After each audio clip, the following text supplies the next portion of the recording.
concept of magnetic field, concept of magnetic field inside any solenoid, किसी solenoid के अंदर magnetic field inside any solenoid, solenoid के अंदर magnetic field। जरा गौर करना, सबसे पहले तो आपको solenoid समझना चाहिए। solenoid कहने का मतलब है एक स्प्रिंग टाइप सिस्टम। ये वायर ऐसे चला, वायर ऐसे घूमता हुआ एक solenoid फॉर्म कर रहा है।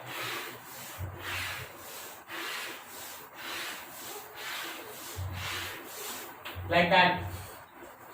आप इस सॉलिनॉइड में इधर से करंट भेजे हैं I, और वो करंट घूम के इधर से निकला है I।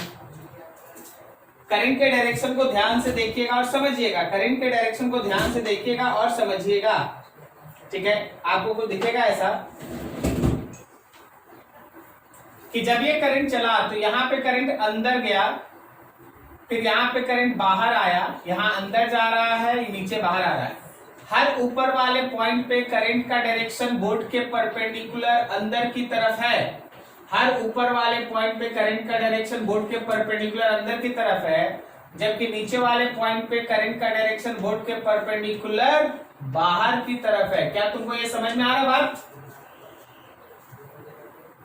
क्या तुमको ये लाइन समझ में आया कि ऊपर में अंदर जाएगा करंट, नीचे बाहर आएगा, फिर ऊपर अंदर जाएगा, फिर नीचे से बाहर आएगा, फिर ऊपर अंदर जाएगा, नीचे से बाहर आएगा। समझ में आ रहा? ठीक है। अब देख, ये मेरा एक ऐसा सॉलिनॉइड है,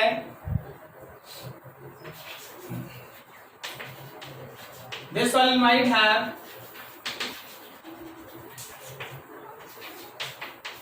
n number of turns per unit length। इस सॉलिनॉइड के पास n number of turns per unit length है। अब आपको यहां पे सेलेक्ट करना पड़ेगा एक प्रॉपर एम्पीरियन लूप, एक प्रॉपर एम्पीरियन लूप। उस एम्पीरियन लूप को बनाने के पहले हम इसके मैग्नेटिक फील्ड का डायरेक्शन बनाते हैं, हम इसके मैग्नेटिक फील्ड का डायरेक्शन बनाते हैं। जरा गौर करना, जब आप अपने फिंगर्स को ऊपर में अंदर और नीचे से बाहर करेंगे तो थंब मेरा राइट से लेफ्ट की तरफ जा रहा है। तो याद रखना कि इसके अंदर जो मैग्नेटिक फील्ड इंडक्शन एग्जिस्ट कर रहा है, इसके अंदर जो मैग्नेटिक फील्ड इंडक्शन एग्जिस्ट कर रहा है उसका डायरेक्शन ये है, दिस इज डी। क्या समझ में आ रहा है? इधर मतलब किधर? किधर? करंट राइट और लेफ्ट फ्लो कर रहा है कि बोर्ड के अंदर और बाहर कर रहा है, अंदर और बाहर कर रहा है।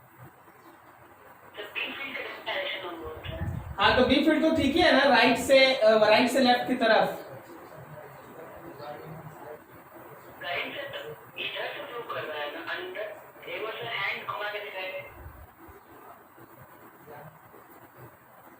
ऐसा अंदर गया करंट और फिर नीचे से बाहर आया, फिर ऊपर से अंदर गया करंट, नीचे से बाहर आया, ठीक है। तो अब तुम हाथ को ऐसे घुमाएगा तो थंब उधर में जाएगा।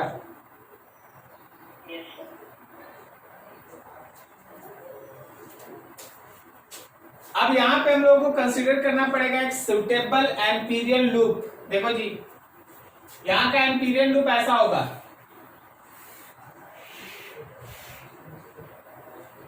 ए बी सी और डी, ये रहा तुम्हारा एम्पीरियन लूप। इस एम्पीरियन लूप का लेंथ है एल।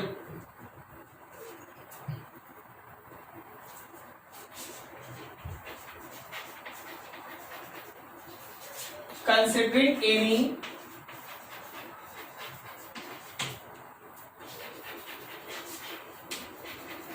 स्क्वायर एम्पीरियन लूप, आप एक स्क्वायर एम्पीरियन लूप लिए हैं, ठीक है। अब चलिए और देखिए ध्यान से, अप्लाइंग एम्पियर सर्क्यूटल लॉ। तो हम लोग ये सीखे थे कि closed integration of B dot DL is equals to mu naught times of net current feeding. अब जो बी डॉट डीएल का क्लोज इंटीग्रेशन है ना, हम उसको 4 पार्ट में लिख देते हैं। हम लिख देते हैं बी डॉट डीएल ए से B, B dot DL B.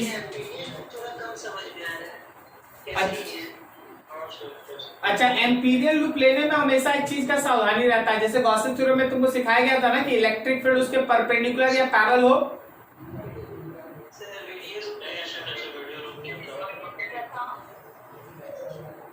जैसे गॉसिप थ्योरम में सिखाया गया था कि इलेक्ट्रिक फील्ड गॉसियन सरफेस के परपेंडिकुलर या पैरेलल होना चाहिए, सही है? तो एम्पीरियल लूप का भी सिलेक्शन ऐसे करना पड़ता है कि मैग्नेटिक फील्ड या तो पैरेलल या परपेंडिकुलर हो। अब बोलो, समझा? सर मतलब ये परपेंडिकुलर है कि ये पैरेलल है?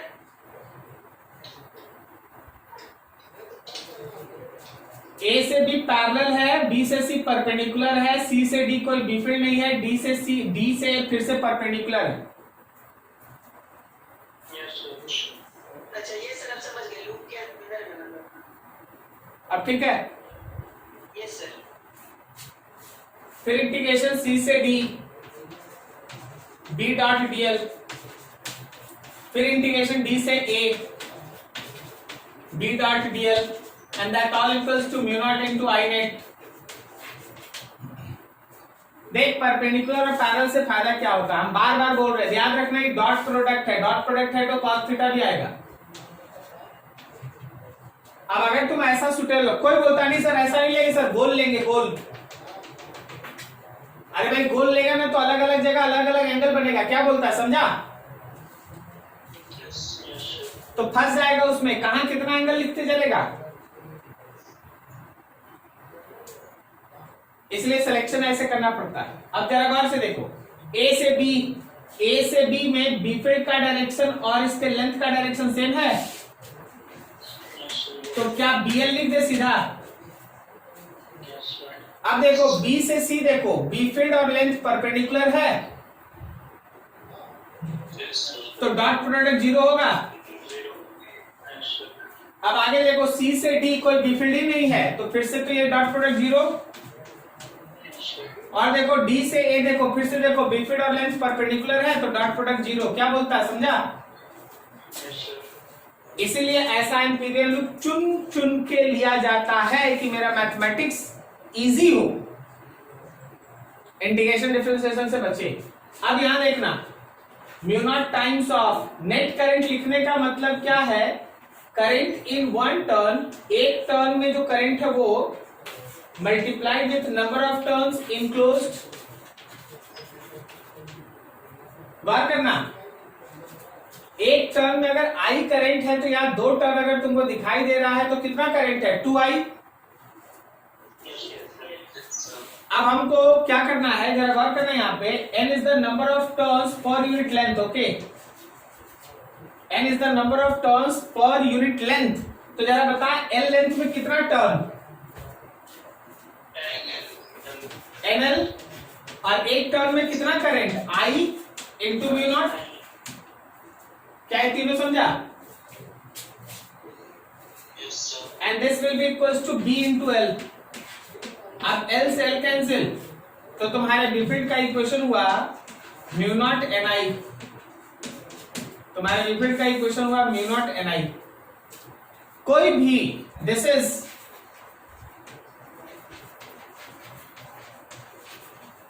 is magnetic field induction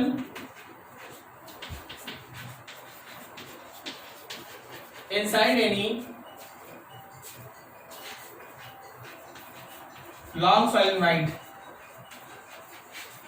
कोई भी लॉन्ग solenoid के अंदर ये तुम्हारा मैग्नेटिक फील्ड इंडक्शन एग्जिस्ट करता है। हाँ, इसका अब अलग अलग फॉर्म है, उसको भी हम यही भर दें।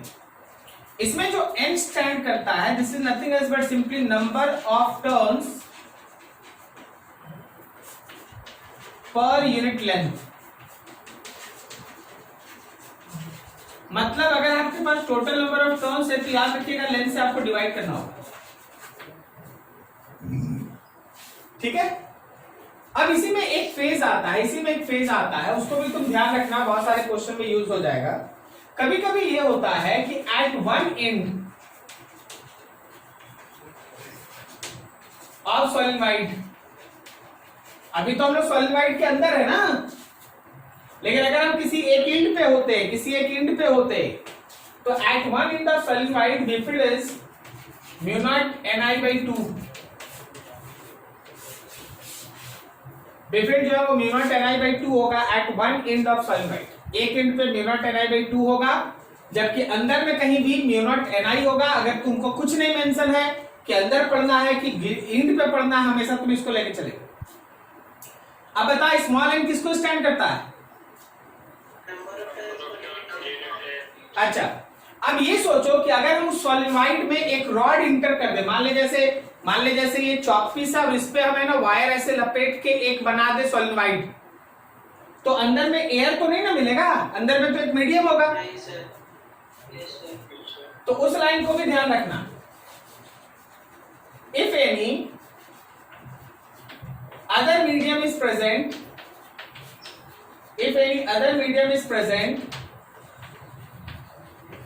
Inside solenoid,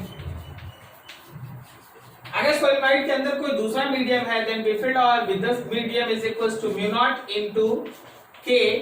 mu naught into K नहीं लिखते हैं, यहाँ पे म्यू आर लिख देते हैं, relative permeability into Ni। Mu naught into mu R साथ में Ni, रिलेटिव परमेबिलिटी। क्लियर है? नोट करो यहाँ तक बढ़िया से। इंपॉर्टेंट डेरिवेशन है, सबसे इंपॉर्टेंट। एंटी पैरेलल जो सर वो कंपोनेंट है, तो सीडी तो एंटी पैरेलल हो जाएगा बीफील्ड के। हाँ, वहाँ बीफील्ड है।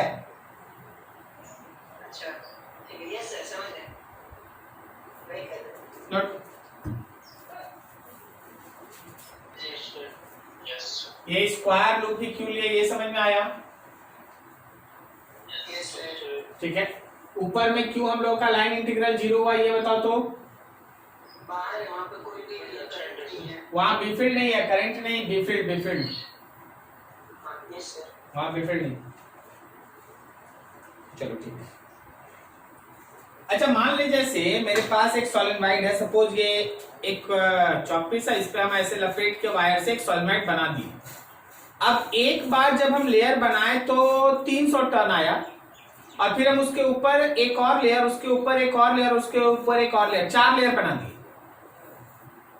तो बता मेरे पास टोटल नंबर ऑफ टर्न्स कितना है? 300 into 4, 1200 turns, and divided by this length will be equals to number of turns per unit length. Okay, एक टर्न में 300, एक लेयर में 300 टर्न, ऐसा 4 लेयर, एक के ऊपर दूसरा, दूसरे के ऊपर तीसरा, तीसरे के ऊपर चौथा लेयर लगा दिए, तो 1200 टर्न हो गया,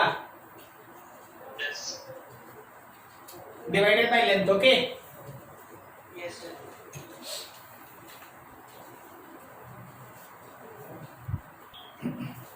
आगे देखिए।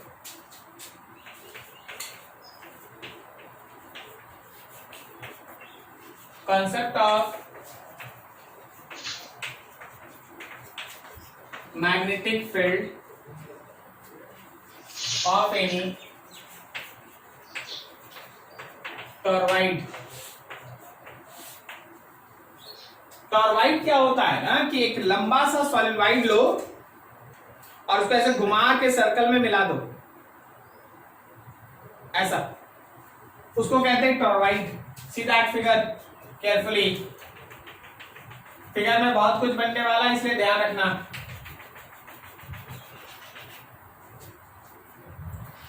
यहां से ऐसे वायर ऐसे घुमा हुआ है, ये वायर ऐसे घुमा हुआ है,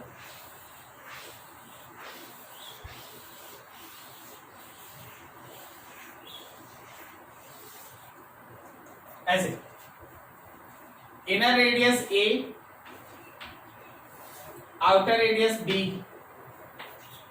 करंट I, इंटर यहां से बाहर। अब जरा गौर करना, जब ये करंट घूम रहा है तो हर इस वाले पॉइंट पे अंदर की तरफ करंट है और यहां बाहर है, समझा क्या? फिर अंदर बाहर, फिर अंदर बाहर, फिर यहाँ अंदर यहाँ बाहर, फिर यहाँ अंदर यहाँ बाहर, फिर यहाँ अंदर यहाँ बाहर, ये अंदर ये बाहर, यहाँ अंदर ये बाहर, अंदर बाहर, ऐसे करके ये पूरा सिस्टम है ना ऐसे काम कर रहा है।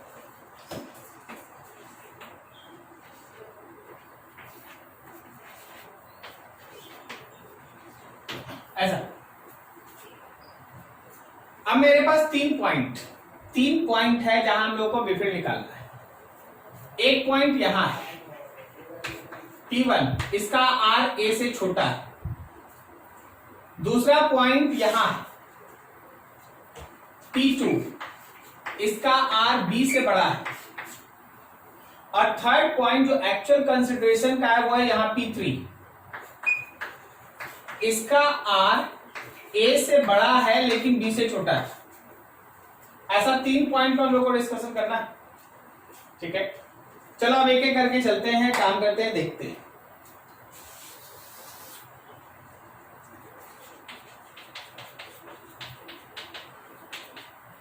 एट पॉइंट P1 जहां R A से छोटा है, मतलब इनसाइड। जरा गौर करना, P1 पे अगर आप कोई एक सर्कुलर एम्पीरियन लूप बनाते हैं, P1 से अगर आप कोई एक सर्कुलर एम्पीरियन लूप बनाते हैं तो बताइए उससे रिलेटेड करंट कितना है, उसके अंदर का करंट कितना है, इसके अंदर करंट कितना है, 0। I net through amperian loop is 0, therefore B field is 0, मतलब वहां कोई बिफिल्ड नहीं होगा, यहां कोई बिफिल्ड नहीं होगा। अच्छा यही कहानी तुम P2 के लिए रिपीट कर लो। P2 से एक एम्पीरियन लूप ऐसे ड्रॉ कर लो भाई,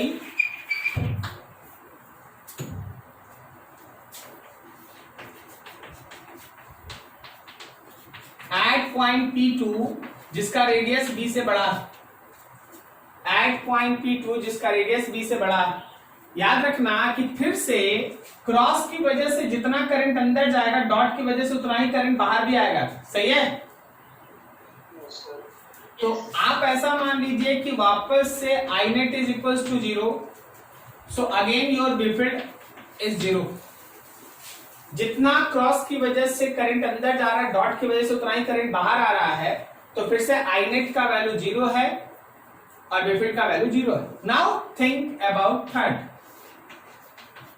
एट पॉइंट P3 जो A से बड़ा और B से छोटा है,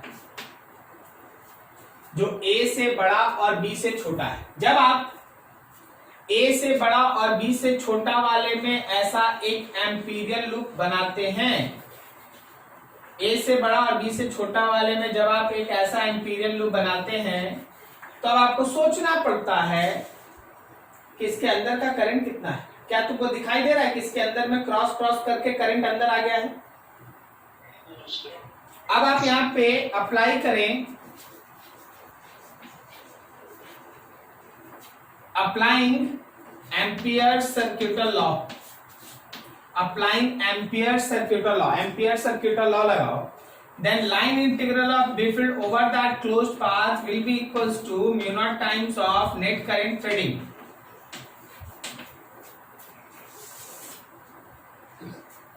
इस सर्कुलर लूप पे लाइन इंटीग्रल लगाएंगे तो क्या B डॉट 2 पाई R होगा, सही है। अब यहाँ म्यू नॉट आई नेट का मतलब क्या, आई ऑफ वन टर्न, एक टर्न का आई इनटू नंबर ऑफ टर्न्स,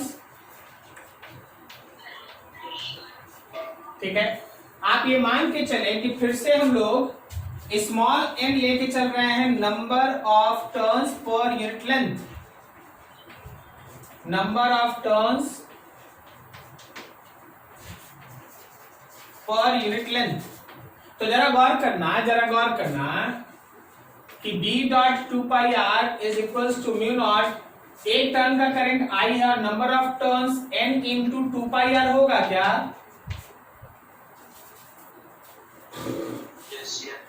इसका पूरा लेंथ 2 पाई R है, तो देखो ये दोनों तरफ 2 पाई आर वापस से cancel and your B field is mu naught N I, same जैसा कि सोलेनोइड का था, सेम जैसा कि सोलेनोइड का था, ठीक है ना, same as solenoid B field, solenoid के बी फील्ड के जैसा सेम। अब से फिर से बात वही है, अगर हमारे टोरॉइड के अंदर कोई दूसरा मीडियम मौजूद है, if any other medium is present, तो आप याद रखिएगा कि मीडियम के प्रेजेंस में बी फील्ड होगा mu naught into mu R और साथ में N, mu naught into mu R और साथ में एन, ठीक है, where mu r is equals to relative permeability of medium, जो मीडियम आप ले रहे हो उसका रिलेटिव परमेबिलिटी है म्यू आर। तो एकदम सेम जैसा कि आप सोलेनोइड में पढ़े थे, टोरॉइड भी लगभग वही होता है, लेकिन टोरॉइड में तीनों पॉइंट का अपना अपना मीनिंग होता है।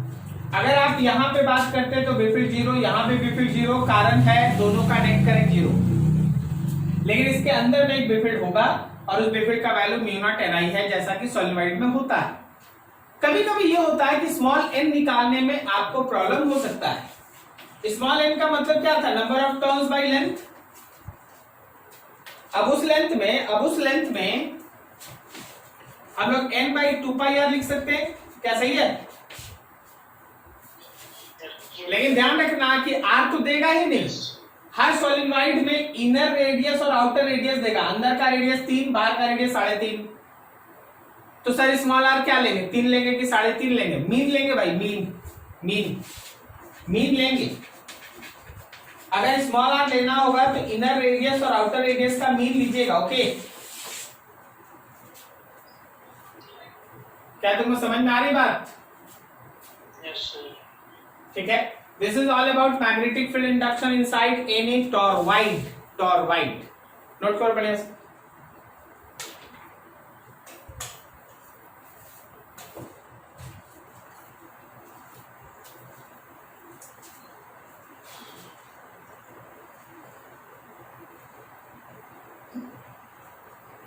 क्या बचा है section?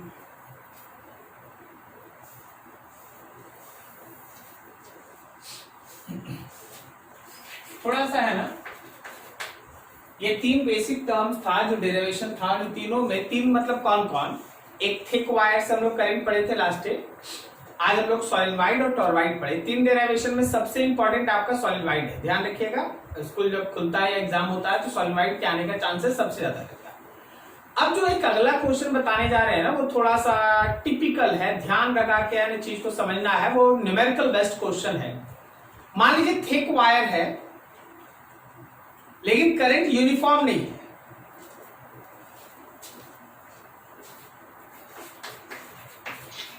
In case of any thick wire of radius of cross section capital R, a non-uniform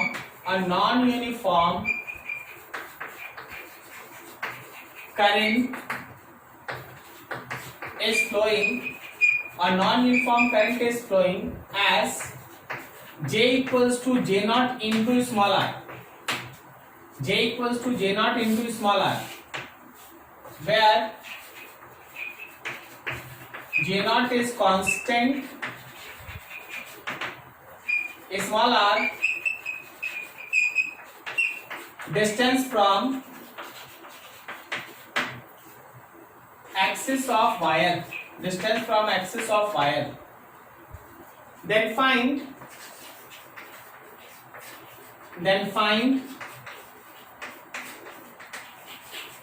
B field at first small r less than r, small r equals to r and small r greater than r। क्या आपको याद है जब आप charge solid sphere पढ़े थे, तो uniform solid sphere बनाना और non uniform solid sphere of charge को सॉल्व करना। सरफेस दोनों पे तो सेम रहेगा, सिर्फ अंदर चेंज होगा। बहुत जल्दी बोल दिया। नहीं, वहां से याद आया कि उसमें भी वही हुआ था। अच्छा, उसमें वही हुआ था। बाहर का तो पोटेंशियल जैसे था, उसमें भी यही था। पता नहीं कहाँ कहाँ क्या क्या हो जा रहा है आजकल। चलो ठीक है, देखते हैं कहाँ क्या होता है। ये मेरे पास एक थिक वायर, जिसके इस क्रॉस सेक्शन से इस बार नॉन यूनिफॉर्म करंट फ्लो कर रहा है, non uniform current.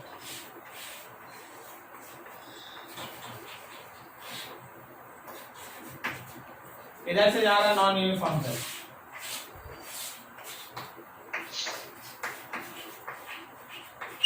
Non uniform like that. अब हम तुमको तो चीज समझा रहे, उस पर गौर करना। अप्लाई करना है एम्पियर सर्क्यूटल लॉ, और इस एम्पियर सर्क्यूटल लॉ का थीम होता है B dot D L is equals to mu naught into I net. यही है ना। इस बार पूरा ध्यान इस पे लगाना, फाइंड आई प्रॉपरली, मतलब तुम्हारा ध्यान इस पे लगना चाहिए। जैसे नॉन यूनिफॉर्म चार्ज के डिस्ट्रीब्यूशन में क्यू इनक्लोज्ड पे ध्यान लगता है, याद है, इंटीग्रेशन से निकालना पड़ता, वैसे यहाँ पे आई क्यू को इंटीग्रेशन से निकालना पड़ेगा। बाकी तो लेफ्ट हैंड साइड में हमेशा होगा B dot two pi R. Okay, तो चल भाई उसके लिए काम करते हैं। उसके लिए देखो, for calculation of I net, cross sectional view तुम्हारे पास ऐसा है, इसके अंदर ऐसा नॉन यूनिफॉर्म करंट है, इसके अंदर ऐसा नॉन यूनिफॉर्म करंट है, रेडियस आर। तो करना क्या है, ऐसे सेक्शन में बहुत बार बना चुका है, आप तो बोलने का भी जरूरत नहीं। स्मॉल आर रेडियस का एक क्या करता है,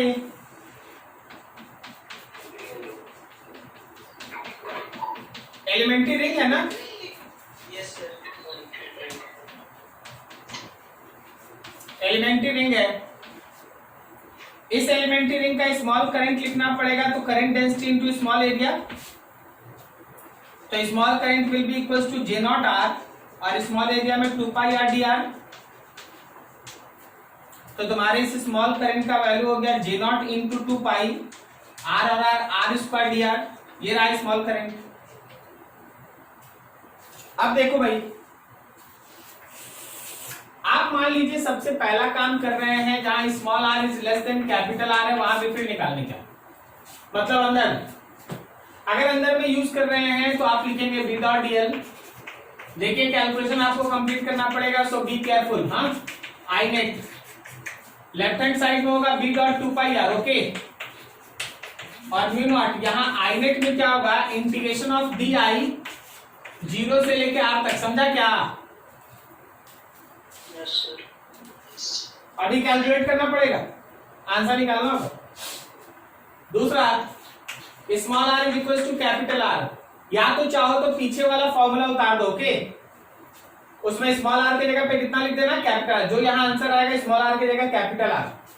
अब थर्ड देख, small R greater than capital R, तो हम लोग लिखेंगे B dot D L is mu naught into I net. Left hand side में होगा B dot 2 pi R, right hand side में होगा mu naught integration of D I. बोलो जी, कहां से कहां तक? तुम्हारा पॉइंट सरफेस के बाहर है, 0 से कैपिटल आर तक, हवा में नहीं, हवा में नहीं, समझा? Yes sir. 0 से कैपिटल आर तक। कोई दिक्कत समझने में किसी को? क्या हम लोग इसको शॉर्टकट में यहाँ पे कैलकुलेट कर दें? हो सकता है आप में से कहीं कुछ गलत उलट हो गया तो एक मेरा मेहनत बेकार। क्या इसका इंटीग्रेशन करेंगे? J not 2 pi R Q by 3 आएगा,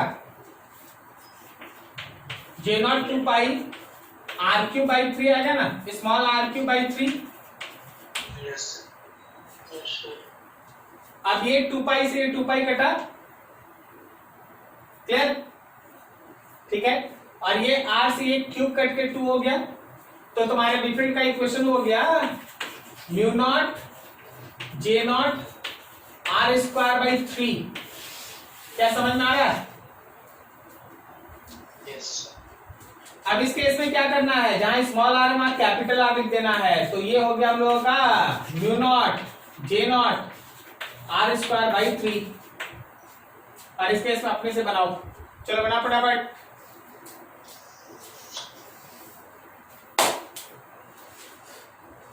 इससे सोचना, तुम सोच के भी अब आंसर दे सकता है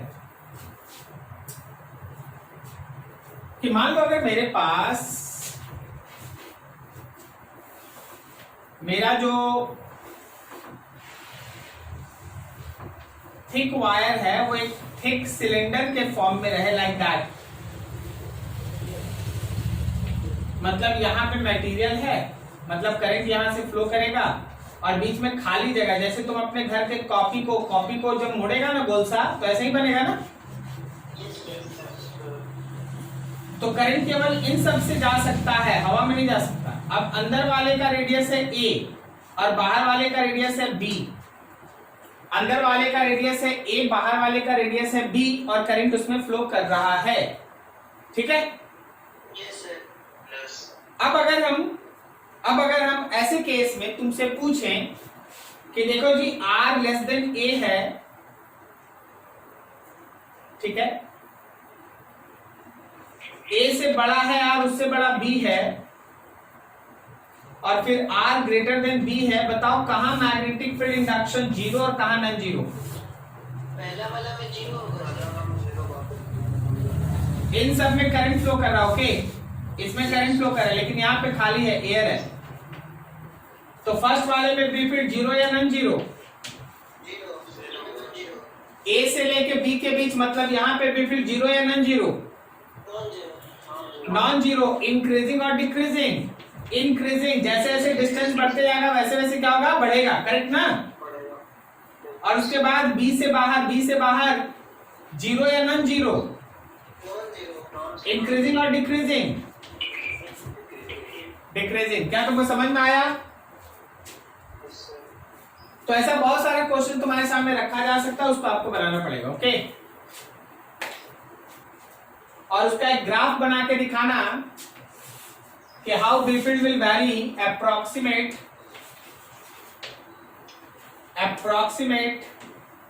0 A B R greater than B। Approximate variation दिखाओ, बनाओ, बताना।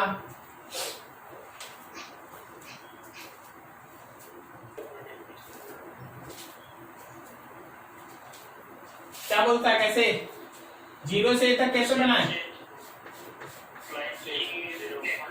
0 सही है। अब A से B तक बोलो, इंक्रीजिंग, सही है। और उसके बाद फिर डिक्रीजिंग, कोई दिक्कत नहीं। तो ये रहा तुम्हारा मैग्नेटिक फील्ड इंडक्शन। जब भी हम लोग डिस्कस करेंगे एम्पियर सर्किट लॉ का, तुम्हारे पास मेन फोकस इन्हीं सब चीज पे होता है, तो आपको ये सब चीज ध्यान रखना चाहिए।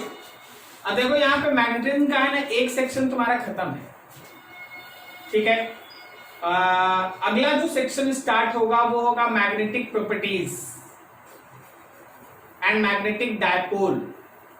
मैग्नेटिक डायपोल में जो तुम नेक्स्ट से डिस्कस करेगा उसको हमको इसलिए अभी छोड़ना पड़ेगा, कारण ये है कि आप लोग इलेक्ट्रिक डायपोल पढ़े, इलेक्ट्रिक डायपोल।